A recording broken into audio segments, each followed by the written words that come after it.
Hi friends, today మన recipe పిండి వంటలు. సంక్రాంతికి ఈ ఒక్క వీడియోతో 4 రకాల పిండి వంటలు హాఫ్ అన్ అవర్లో నేర్చుకోవచ్చండి. చాలా ఈజీగా తక్కువ టైంలో ఇంట్లో ఉన్న ఇంగ్రీడియంట్స్తో చాలా ఈజీగా ఎలా ప్రిపేర్ చేసుకోవాలో ఈ వీడియోలో చెప్పబోతున్నాను. చాలా సింపుల్ అండి. స్వీట్ షాప్ స్టైల్లో ఈ రెసిపీస్ని ఎలా ప్రిపేర్ చేసుకోవాలో కొన్ని టిప్స్ ఫాలో అవుతూ మనం ఇంట్లోనే చాలా ఈజీగా ప్రిపేర్ చేసుకోవచ్చండి. సో ఈ వీడియోను మధ్యలో ఎక్కడ కూడా స్కిప్ చేయకుండా మంచిగా ఎండ్ వరకు చూడండి, మీకు చాలా బాగా అర్థమవుతుంది. మధ్యలో స్కిప్ చేసినట్లయితే ఈ రెసిపీస్ని మీరు ట్రై చేసినప్పుడు సరిగా రావన్నమాట. సో లేట్ చేయకుండా, స్కిప్ చేయకుండా ఈ వీడియోను స్టార్ట్ చేసేద్దాం. Welcome back to our channel Telangana food corner. So నేను ముందుగా మీకు కొబ్బరి మిగిలిపోయినప్పుడు చేసుకునే కొబ్బరి బూరల్ని ప్రిపేర్ చేసి చూపిస్తున్నానండి. దీనికోసమని నేను 4 hours ముందే 1/2 kg రేషన్ బియ్యాన్ని ఇలాగ నానబెట్టేశాను. తర్వాత వీటిని ఒక వైట్ క్లాత్ పెట్టేసి, ఏదైనా కాటన్ క్లాత్ పెట్టేసి దానిపై ఆరబెట్టేసుకుంటున్నాను అనమాట. ఎక్కువ ఎండలో ఆరబెట్టేసేయద్దండి, ఎందుకంటే టేస్ట్ చేంజ్ అయిపోతుంది. ఇంట్లోనే ఫ్యాన్ కింద కానీ లేదంటే ఇంట్లోనే ఆరబెట్టేసుకుంటే సరే.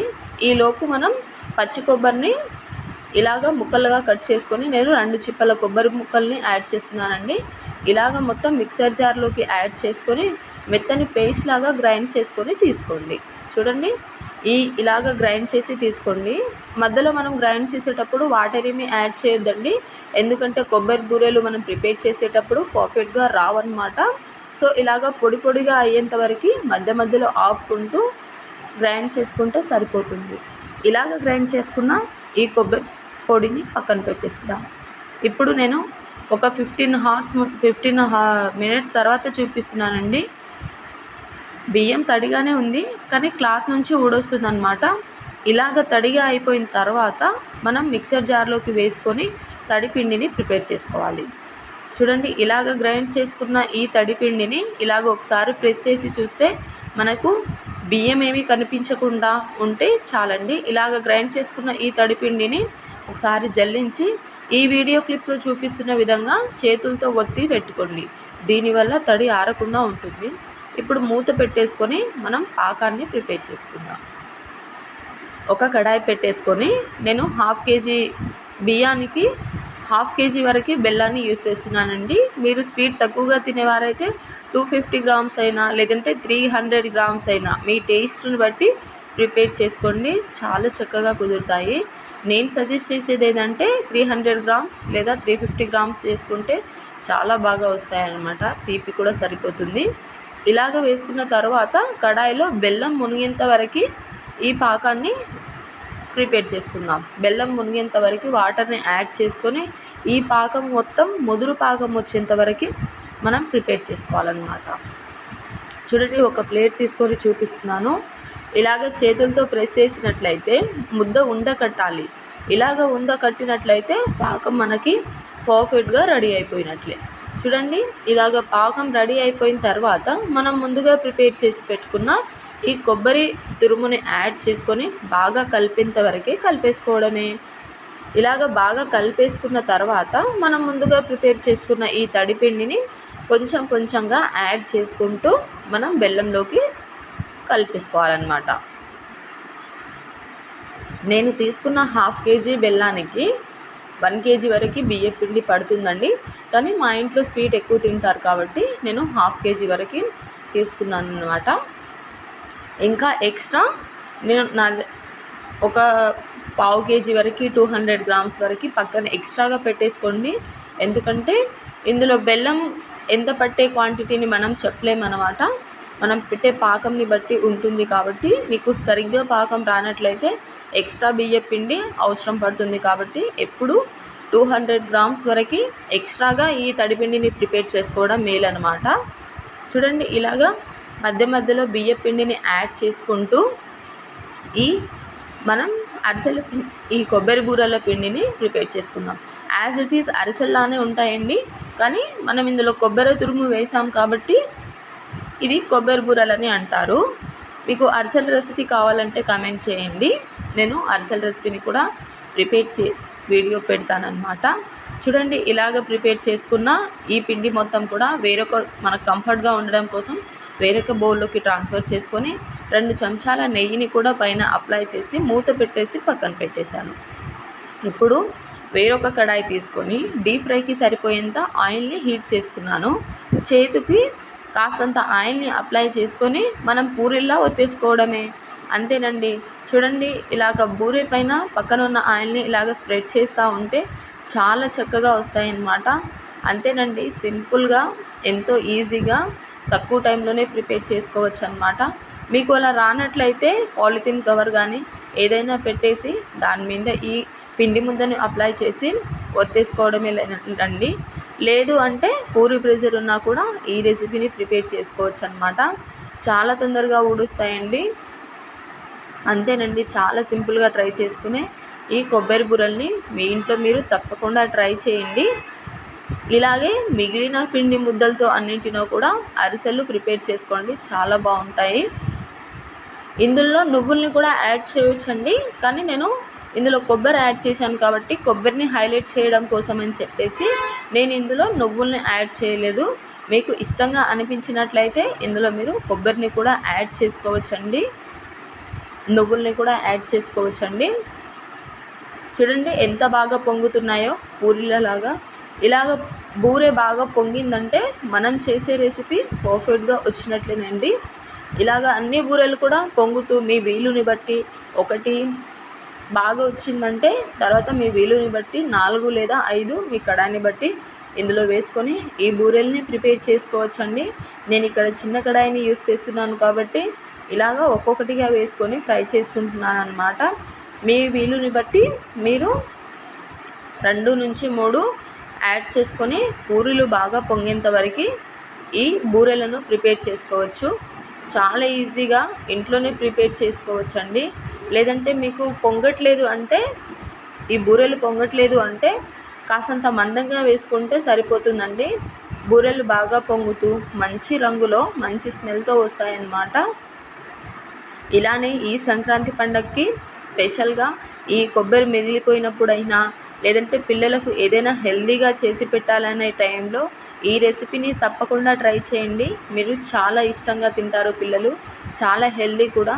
పచ్చి కొబ్బరిని ఏదో రూపంలో పిల్లలకి యూస్ చేసి అందించడంలో బెస్ట్ రెసిపీ అని చెప్పొచ్చు. ఈజీగా మనకు కూడా తక్కువ టైంలో ఈ రెసిపీని మనం తొందరగా ప్రిపేర్ చేసుకోవచ్చు. అంతేనండి, చాలా సింపుల్గా ట్రై చేసుకునే ఈ కొబ్బరి బూరలు మీ ఇంట్లో మీరు ఖచ్చితంగా ట్రై చేయండి. అండ్ ఈ రెసిపీ మీకు ఎలా కుదిరిందో మాతో కామెంట్లో షేర్ చేయడం మర్చిపోవద్దండి. అండ్ ఈ రెసిపీ మీకు నచ్చినట్లయితే మీ ఫ్రెండ్స్ అండ్ ఫ్యామిలీ మెంబర్స్కి షేర్ చేయండి. ఈ సంక్రాంతికి ఈ రెసిపీని తప్పకుండా ట్రై చేయండి అని చెప్పండి. ఈ వీడియో మీకు నచ్చినట్లయితే ఒక లైక్ చేసి సపోర్ట్ చేయండి. మీరు చేసే ఒక లైక్ నాకు చాలా సపోర్టివ్గా ఉంటుందండి. సో చూడండి, ఒక బూరె తీసుకొని చూపిస్తున్నాను ఎంత పర్ఫెక్ట్గా ఉందో. వీటిని నెల రోజులు నిల్వ ఉంచుకున్నా కూడా ఇంతే పర్ఫెక్ట్గా ఇలానే ఉంటాయండి. వీటిని మరి గట్టిగా కావాలనుకుంటే కాస్త నొక్కి పెడితే చాలండి, అంతే. ఇప్పుడు మనం మరొక రెసిపీని ప్రిపేర్ చేసుకుందాము. అటుకుల మిక్చర్ అండి. లాంగ్ టైం ప్రాసెస్లోనైనా లేదంటే ఎక్కువ టైం నిల్వ ఉండే స్నాక్ రెసిపీ ట్రై చేయడంలో బెస్ట్ అని చెప్పొచ్చండి. నేను ఈ రెసిపీని ప్రిపేర్ చేసుకోవడంలో ముందుగా 250 గ్రామ్స్ వరకు ఈ అటుకుల్ని అంటే పేపర్ అటుకుల్ని యూస్ చేస్తున్నాను. ఇలాగా ఒక కడాయి తీసుకొని టాస్ చేసుకుంటూ ఈ అటుకుల్ని స్టవ్ మీద కడాయి పెట్టేసుకొని లో ఫ్లేమ్లో ఫ్రై చేసుకోండి. అటుకుల్ని మాడనివ్వకుండా ఉండండి. ఈ మిగిలిన చిన్న చిన్న ముక్కల్ని పడేయండి. ఇలాగ మొత్తం క్రిస్పీగా అయ్యేంత వరకు ఈ అటుకుల్ని ఫ్రై చేసుకోవాలన్నమాట. ఇలాగ చేతులతో ప్రెస్ చేసి చూస్తే క్రిస్పీగా చాలా మెత్తగా, చాలా గట్టిగా ఉండాలి, మెత్తగా కాదు. మెత్తగా ఉంటే మరొక 2 నిమిషాల పాటు ఫ్రై చేసుకుంటే సరిపోతుంది. ఇప్పుడు వేరొక కడాయి తీసుకొని ఒక 4-5 చెంచాల ఆయిల్ని హీట్ చేసుకోండి పోపు ప్రిపేర్ చేయడం కోసం. ఈ రెసిపీకి పోపుయే బెస్ట్ అండి. పోపు ఎంత బాగా కుదిరితే ఈ రెసిపీ అంత బాగుంటుందన్నమాట. చూడండి, ఇక్కడ నేను 250 గ్రామ్స్ అటుకులకి 50 గ్రామ్స్ వరకు పల్లీల్ని యాడ్ చేసుకున్నాను. ఇలాగ పల్లీల పైన పొట్టంతా కూడా లూజ్ అయ్యేంత మంచి స్మెల్ వచ్చేంత వరకు ఫ్రై చేసుకోండి. అటుకుల్లోకి యాడ్ చేసుకోండి. ఇందులోనే ఒక 20 గ్రామ్స్ వరకు పుట్నాల పప్పుని యాడ్ చేస్తున్నాను. ఈ పుట్నాల పప్పు మీరు ఎక్కువ కూడా యాడ్ చేయొచ్చండి. నేను వేరే ఇంగ్రీడియంట్స్ కూడా యూస్ చేస్తున్నాను కాబట్టి ఈ పుట్నాల పప్పుని చాలా తక్కువగా యూస్ చేస్తున్నాను. పుట్నాల పప్పు ఎక్కువగా వేగనవసరం లేదండి, మంచి స్మెల్ వస్తే చాలన్నమాట. ఇలాగ ఫ్రై చేసుకున్న తర్వాత ఈ అటుకుల్లోకి ట్రాన్స్ఫర్ చేసుకోవడమేనండి. ఇప్పుడు ఇందులోకి నేను 10 నుంచి 15 వరకు పచ్చిమిరపకాయల్ని ఇలాగ మధ్యలో కట్ చేసి ఫ్రై చేసుకుంటున్నాను. ఈ రెసిపీలో పచ్చిమిరపకాయలు మీ ఇష్టం, మీ స్పైసెస్ని బట్టి యాడ్ చేసుకోండి. పిల్లల కోసం ప్రిపేర్ చేస్తున్నట్లయితే కాస్త తక్కువగా యాడ్ చేసుకుంటే సరిపోతుంది. అందులోనే గుప్పెడు కరివేపాకుని కూడా యాడ్ చేసుకొని కరివేపాకు కూడా క్రిస్పీగా అయ్యేంత వరకు లో ఫ్లేమ్లో వీటిని ఇలాగ కలుపుతూ వేయించుకోండి. మనం తినేటప్పుడు ఈ కరివేపాకు కూడా క్రిస్పీగా అక్కడక్కడ తగులుతూ ఉంటే చాలా టేస్టీగా ఉంటుందండి. సో ఈ కరివేపాకు కూడా లో ఫ్లేమ్లో పెట్టినట్లయితే చాలా తొందరగా క్రిస్పీగా అవుతాయండి. రంగు మారక ముందే క్రిస్పీగా అవుతాయన్నమాట. సో ఇలాగ ఫ్రై చేసుకున్న ఈ కరివేపాకుని కూడా మనం అటుకుల మిక్చర్లోకి ట్రాన్స్ఫర్ చేసుకుందాం. ఇందులోనే 10 నుంచి 12 వరకు ఎండుమిరపకాయలు, అలాగే 1 టేబుల్ స్పూన్ ఆవాలు, 1 టేబుల్ స్పూన్ జీలకర్ర, ఒక 10 నుంచి 15 వరకు జీడిపప్పు పలుకుల్ని కూడా యాడ్ చేసుకొని ఫ్రై చేసుకోండి. జీడిపప్పు ఆప్షనల్ అండి, మీ దగ్గర ఉంటే వేసుకోండి, లేదంటే స్కిప్ చేయొచ్చు కూడా, కానీ వేసుకుంటే టేస్ట్ చాలా బాగుంటుంది. ఇందులోనే 1 టేబుల్ స్పూన్ వరకు పసుపుని కూడా యాడ్ చేసుకోండి. స్టవ్ కట్టేసేయండి. అంతే. ఇప్పుడు ఈ పోపుని కూడా ముందుగా మనం తీసుకున్న ఈ అటుకుల్లోకి యాడ్ చేసుకోవడమే. ఇందులో మీరు ఎల్లిపాయ రెక్కల్ని కూడా యాడ్ చేయొచ్చండి. నేను ఇక్కడ స్కిప్ చేస్తున్నాను. యాడ్ చేసుకుంటే కూడా చాలా బాగుంటుంది. మీరు ప్రిపేర్ చేసేటప్పుడు ఎల్లిపాయ రెక్కల్ని యాడ్ చేసుకొని ఫ్రై చేసుకోండి. ఏ పోపులోనైనా ఎల్లిపాయ రెక్కలు ఉంటే ఆ రెసిపీ అదుర్స్ అన్నమాట. నా దగ్గర లేదు కాబట్టి నేను స్కిప్ చేసి ప్రిపేర్ చేస్తున్నాను. ఈ వీడియో క్లిప్లో చూపిస్తున్న విధంగా 2 చేతులతో టాస్ చేసుకుంటూ ఈ పసుపు అంతా కూడా అటుకులు విరగకుండా కలిపేసుకోండి. మీరు గరిటెతోనైనా లేదంటే ఏదైనా సలాకితోనైనా ప్రిపేర్ చేస్తున్నట్లయితే అటుకులు విరిగిపోతాయి. తొందరగా ఎక్కువ రోజులు నిల్వ ఉండకుండా పాడైపోయే ఛాన్సులు ఉంటాయి. కాబట్టి మనం చేతులతో ఈ వీడియో క్లిప్లో చూపిస్తున్న విధంగా ఇలాగ టాస్ చేసుకుంటూ కలిపేసుకోండి, సరిపోతుంది. బెస్ట్ రెసిపీ అనండి. లాంగ్ టైం జర్నీనైనా లేదంటే పిల్లల కోసం ఎక్కువ రోజులు నిలువ ఉండే స్నాక్ని ప్రిపేర్ చేస్తున్నట్లయితే బెస్ట్ ఆప్షన్ అని చెప్పొచ్చు. మనకు కూడా తొందరగా రెడీ అయిపోయే ఈ అటుకులను ప్రిపేర్ చేసుకోవచ్చు. చూడండి, నేను కొంచెం అటుకుల్ని తీసుకొని చూపిస్తున్నాను. ఎంత చక్కగా చాలా క్రిస్పీగా వచ్చాయి. ఇలాగ ప్రిపేర్ చేసుకున్న దీన్ని ఏదైనా ఎయిర్ కంటైనర్ బాక్స్లో స్టోర్ చేసుకున్నట్లయితే మీకు హ్యాపీగా 1.5 నుంచి 2 నెలల వరకు చాలా హ్యాపీగా ప్రిపేర్ చేసుకొని తినేయచ్చు అన్నమాట. చాలా బాగుంటుంది. ఈ రెసిపీని తప్పకుండా ట్రై చేయండి. మీకు ఎలా కుదిరిందో నాకు కామెంట్ చేయండి. మన నెక్స్ట్ రెసిపీ బెల్లం గవ్వలు. చాలా ఈజీగా స్వీట్ షాప్ స్టైల్లో ఈ బెల్లం గవ్వల్ని ఎలా ప్రిపేర్ చేసుకోవాలో ఈరోజు ఈ వీడియోలో తెలుసుకుందాము. సో ప్రాసెస్లోకి వెళ్ళిపోదాం. నేను 2 కప్పుల వరకు మైదాని తీసుకున్నాను. అందులో 2 కప్పుల మైదాకి 1 కప్ రవ్వని తీసుకున్నాను. ఇందులోనే 4 నుంచి 5 యాలక్కాయలని కూడా యాడ్ చేసుకొని వీటిని మెత్తని పొడిలాగా గ్రైండ్ చేసి తీసుకున్నాను. రవ్వని ఎందుకు గ్రైండ్ చేశానంటే మనం ఈ గవ్వల్ని ప్రిపేర్ చేసేటప్పుడు గవ్వల మీద రవ్వ కనిపించకుండా ఉండడం కోసం అని చెప్పేసి ఇలాగా గ్రైండర్ చేసుకొని తీసుకున్నాను. ఇందులోనే చిటికెడు వంట సోడా, చిటికెడు ఉప్పుని కూడా యాడ్ చేసుకోండి. టేస్ట్ చాలా బాగుంటుంది. మీకు సోడా వేయకుండా అనిపిస్తున్నట్లయితే స్కిప్ చేసి కూడా ఈ రెసిపీని ప్రిపేర్ చేసుకోవచ్చు. ఇప్పుడు కొంచెం కొంచెంగా వాటర్ని ఇలాగ కలుపుతూ చేతులతో స్మాష్ చేసుకుంటూ మనం చపాతీ ముద్ద సైజులో, అంటే కాస్త గట్టిగా ఇలాగ చేతులతో బాగా ప్రెస్ చేసుకుంటూ ఇలాగ ముద్దలాగా తీసుకోండి. చూడండి, ఇలాగ బాగా ప్రెస్ చేస్తూ మెత్తగా గట్టిగా ప్రిపేర్ చేసుకోండి. ఇందులోనే 1 టేబుల్ స్పూన్ గోరువెచ్చని ఆయిల్ని యాడ్ చేసుకొని ఈ ఆయిల్ అంతా కూడా పిండి బాగా అబ్జార్బ్ చేసుకునేంత వరకు ఒక 4 నుంచి 5 నిమిషాల పాటు పిండిని ఇలాగ బాగా చేతులతో ప్రెస్ చేసుకుంటూ కలిపేసుకోండి. అప్పుడే పిండి సాఫ్ట్గా చాలా బాగా వస్తాయి. గవ్వలు మనం ప్రిపేర్ చేసేటప్పుడు చాలా తొందరగా మనం చేసే గవ్వల పీట నుంచి చాలా తొందరగా ఊడొస్తుందన్నమాట. ఇలాగ చేతులతో ప్రెస్ చేస్తే చాలా సాఫ్ట్గా అనిపించాలి. ఇప్పుడు వీటిలో కొంచెం పిండి ముద్దని తీసుకొని ఇలాగ చిన్న చిన్న ఉండల్లాగా ప్రిపేర్ చేసుకోవడమే. ఇలాగ అన్నీ కూడా సగం పిండితో ప్రిపేర్ చేసుకోండి. మొత్తం పిండితో ప్రిపేర్ చేసుకున్నట్లయితే పిండి తొందరగా ఆరిపోతుందన్నమాట. ఇప్పుడు మీ ఇంట్లో ఏదైనా ఫోర్క్ స్పూన్ కానీ ఉంటే ఈ వీడియో క్లిప్లో చూపిస్తున్న విధంగా మనం గవ్వల పీట లేకున్నా కూడా ఈ గవ్వల్ని ప్రిపేర్ చేసుకోవచ్చు అన్నమాట. చూడండి చాలా చక్కగా వస్తాయి. దాంతో మీకు రావట్లేదు అంటే మనం ఫ్రై చేసే ఈ గరిట ఉంటుంది కదా, జాలిగంట, దాంతోనైనా ఈ వీడియో క్లిప్లో చూపిస్తున్నట్లు ప్రిపేర్ చేసుకోండి. నాకు 250 గ్రామ్స్ మైదా తీసుకుంటే నాకు 2 ప్లేట్ల వరకు గవ్వలు వచ్చాయండి. ఇలాగ ప్రిపేర్ చేసుకున్న ఈ ప్లేట్ని పక్కన పెట్టేసి ఇప్పుడు స్టవ్ మీద వేరే కడాయి పెట్టేసుకొని డీప్ ఫ్రైకి సరిపోయేంత ఆయిల్ని హీట్ చేసుకోవడమే. ఇప్పుడు ఈ గవ్వల్ని ఈ నూనె వేడైందో లేదో తెలుసుకోవడం కోసం చిన్న పిండి ముద్దని యాడ్ చేసుకొని ఇలాగా పైకి తేలిందా నూనె వేడైపోయినట్టేనండి. ఇప్పుడు చేత్తో ఒక్కొక్కటిగా ఈ గవ్వల్ని యాడ్ చేసుకొని మంచి రంగు వచ్చేంత వరకు ఫ్రై చేసుకోవడమే. అంతేనండి. మనం మైదాపిండితో ఈ గవ్వల్ని ప్రిపేర్ చేసుకునేటప్పుడు మైదాపిండితో చేసే ఏ రెసిపీనైనా రంగు మారదండి, కానీ టేస్ట్ స్మెల్ తెలిసిపోతుందన్నమాట.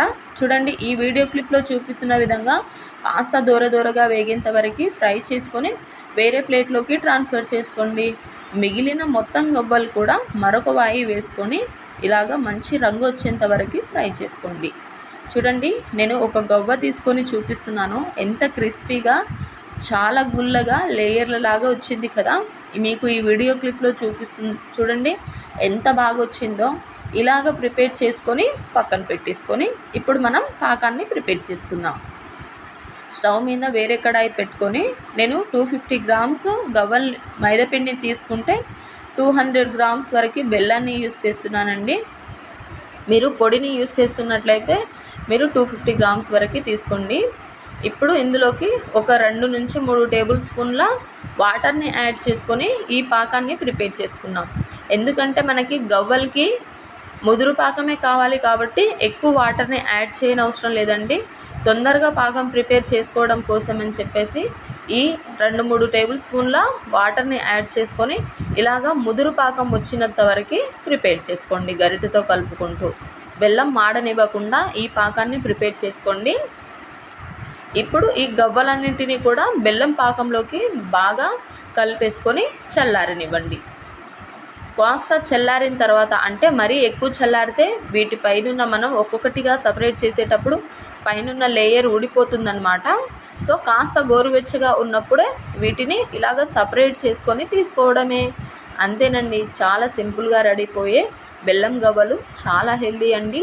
స్వీట్ షాప్ స్టైల్లో లాగానే చాలా క్రంచిగా ఉంటాయి. తప్పకుండా ట్రై చేయండి. మన నెక్స్ట్ సెగ్మెంట్ పప్పు చెక్కలు. ఈ సంక్రాంతికి తప్పకుండా ట్రై చేయండి. చాలా క్రిస్పీగా స్వీట్ షాప్లో లాగా చాలా తక్కువ టైంలో తక్కువ ఇంగ్రీడియంట్స్తో ఎలా ప్రిపేర్ చేసుకోవాలో ఈ వీడియోలో చూద్దాము. నేను 1 kg వరకు ఈ బియ్య పిండిని తీసుకున్నాను. అందులో 20 గ్రామ్స్ వరకు పెసరపప్పుని, అలాగే 10 గ్రామ్స్ వరకు పచ్చిశనగపప్పుని అరగంట ముందే నానబెట్టేసి పక్కన పెట్టేశాను.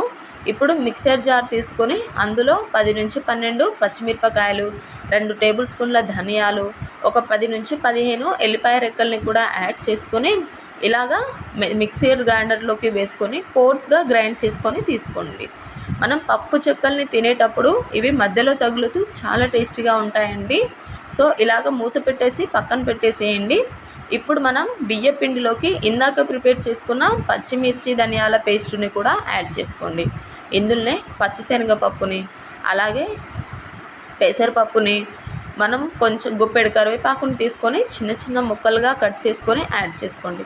ఇందులోనే 2 టేబుల్ స్పూన్స్ కారం, 2 టేబుల్ స్పూన్ల ఉప్పు, 1 టేబుల్ స్పూన్ పసుపు, అలాగే ఒక గరిట వరకు వేడి చేసుకున్న ఆయిల్ని కూడా యాడ్ చేసుకొని ఇలాగ చేతులతో బాగా స్మాష్ చేసుకొని వీటిని స్పైసెస్ అన్నీ కూడా ఈ పిండిలోకి బాగా కలుపుకోవాలి.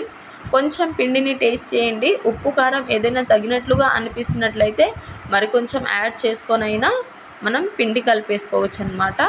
ఇప్పుడు కొంచెం గోరువెచ్చని నీటిని ఇలాగా వాటర్ని వేడి చేసుకొని కొంచెం గోరువెచ్చగా అయిపోయిన తర్వాత, అంటే మనం చేతితో పట్టుకునేంత వేడి ఉన్నప్పుడు ఇలాగ చేతులతో బాగా స్మాష్ చేసుకుంటూ చపాతీ పిండి ముద్దలాగా కాస్త గట్టిగా ప్రిపేర్ చేసుకుంటే పప్పు చెక్కలు చాలా క్రిస్పీగా వస్తాయన్నమాట.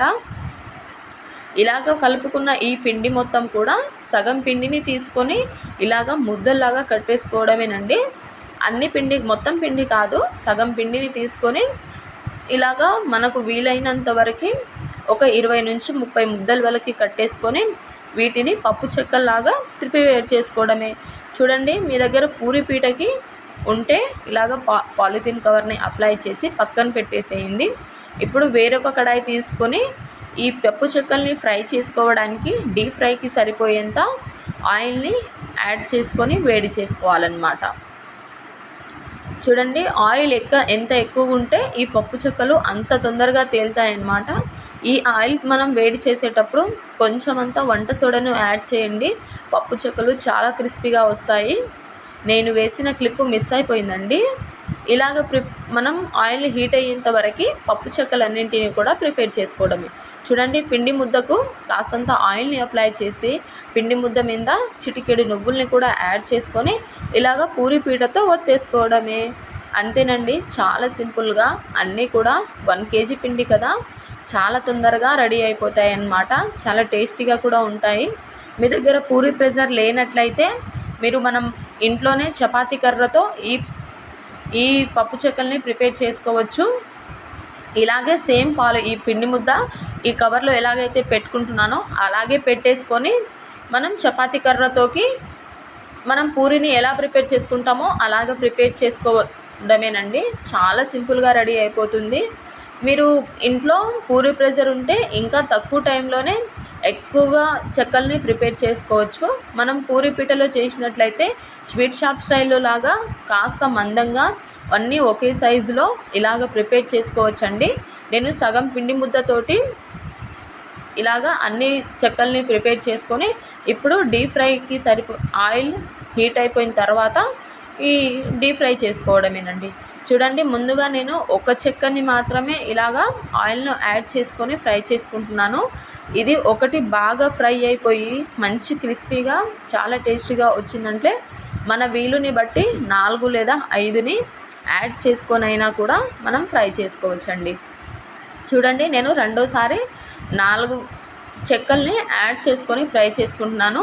ఈ వీడియో క్లిప్లో కనిపిస్తున్న విధంగా మంచి రంగు వచ్చేంత వరకు ఫ్రై చేసుకొని వేరొక ప్లేట్లోకి ట్రాన్స్ఫర్ చేసుకోవడమే.